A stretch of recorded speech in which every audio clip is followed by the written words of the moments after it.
When creating the interactions in the Bob Designer, instructors can utilize advanced settings to adjust the configuration to best meet the needs for the learning experience.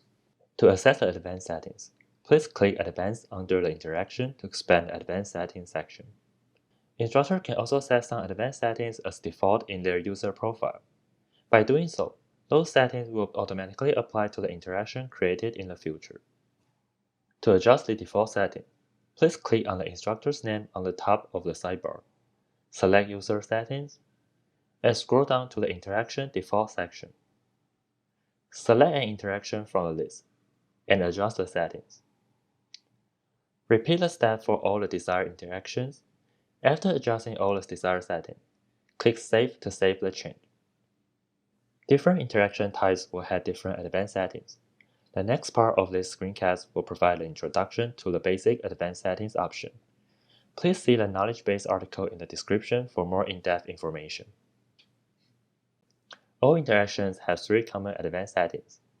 Interaction is required, interaction pause video playback, and the learner can rewind after reaching this interaction. If the interaction is required, learner will have to submit their responses to resume the video. If the interaction is not required, learner will be able to move forward without answering the interaction. If the interaction does not pause the video playback, please also set the duration for the interaction.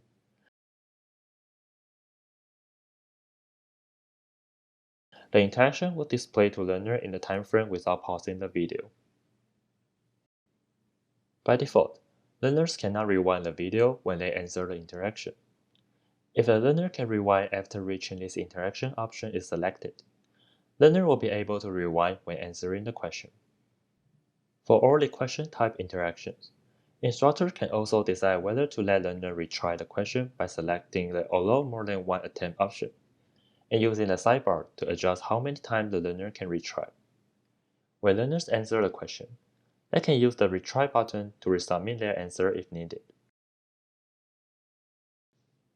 Different question types will also have different advanced settings to adjust, including randomized answer options, hiding feedback and answer highlighting until the last attempt, and jumping learners to a different timestamp based on their responses. Please review the knowledge base article link in the description for more detail and sample use case about configuring the advanced settings. Thank you.